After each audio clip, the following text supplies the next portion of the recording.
What about in Saudi Arabia where women are not allowed to drive? That's a particular situation. I'm going to express it from a point of Saudi Arabia, not from a point of Islam. Okay? Just from Saudi Arabia point of view. The Mufti, meaning the head of the Supreme Court in Saudi Arabia, looked at a special problem. And the problem had to do with whether women, whether there was an ultimate benefit for them to drive or whether there was an ultimate liability for them to drive. This is how it was examined. Not whether they should drive or they could drive, whether they have a right to drive or have whatever. It was looked at from this perspective. And they determined that this country is huge in many cases. From one city to another is desert. Desert. Dark places. And sometimes a woman by herself driving would get a flat tire. Something would happen to the car with dysfunction or whatever. And she's out in the middle of nowhere with nobody to do what? A stranger comes along. Now when that stranger comes along, it could be any kind of stranger. And now what happens, she is subject to being accosted, being raped, some harm. And if nothing happens, he changes her tire, he fixes. But some people roll by and see that man in her car or bending over or whatever, and they get back to her family and her town or her village. And because of their customs, it is said, we saw your mother, we saw your sister, we saw your wife on the road with a strange man.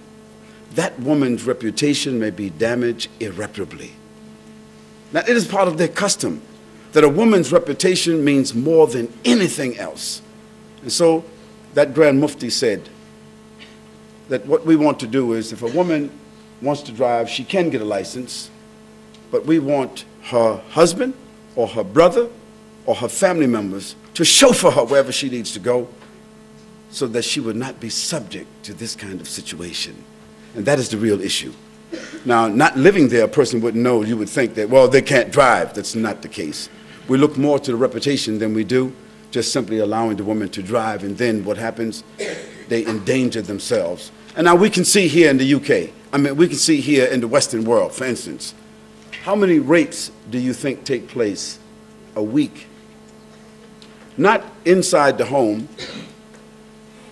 but out when a woman is traveling from one point to another. How many rapes do you think take place? I'm a sociologist.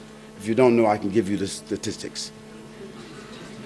The statistics are, in the Western world, that there are 496 rapes that take place every week of women who are by themselves and they are accosted or they are raped or taken advantage of simply because they're by themselves. Now, I'm not suggesting that a law be enacted in the Western world like in Saudi Arabia. I'm saying that we need to look at that issue. Maybe we men in the Western world, we need to chauffeur our women.